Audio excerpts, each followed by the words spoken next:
latest random fitness tip. Today we're talking about goblet squats. This is one of my favorite squat variations, especially for beginners, with the reason being that it's very easy to self-check your form. I know a lot of times people are hesitant about trying new exercises because you're not quite sure whether you're doing it correctly without anybody else watching your form.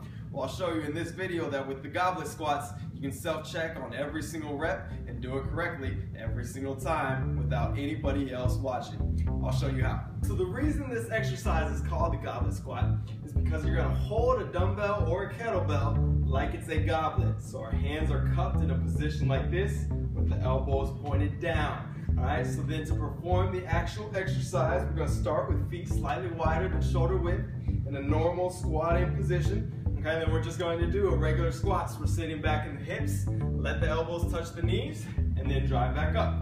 Elbows touch the knees, and drive back up. Now, as I said in the intro, the reason why I like this exercise so much is because you can self-check your form.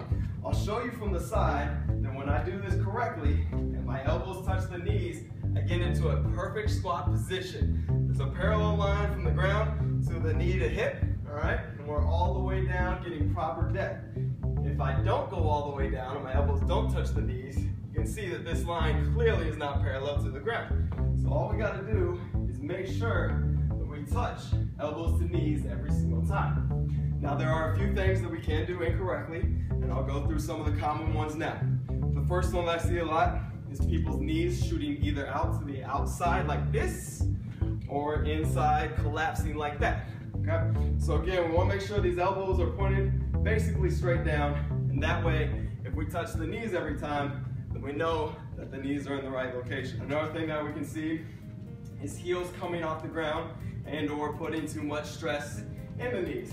So, we come down and we're forward like this, heels come up. Now we know that we're putting too much stress in the knees and not enough back in the hips. Alright, so you want to think about sitting the weight back in the heels and then pushing through the heels, through the ground, to propel yourself up, okay?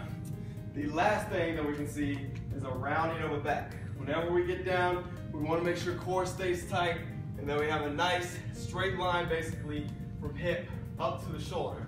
An easy way to self-check that is to do this exercise in front of a mirror. So if you watch yourself in the mirror, chances are you'll be in the perfect position to do this exercise. Usually the problem people get is by looking down on the ground. If you look down like this, now you're more than likely going to have a rounded back. Alright, so watch the mirror, make sure knees are straight, look at you while doing this, loading the heels, and driving up. Pretty simple, pretty easy to self-check.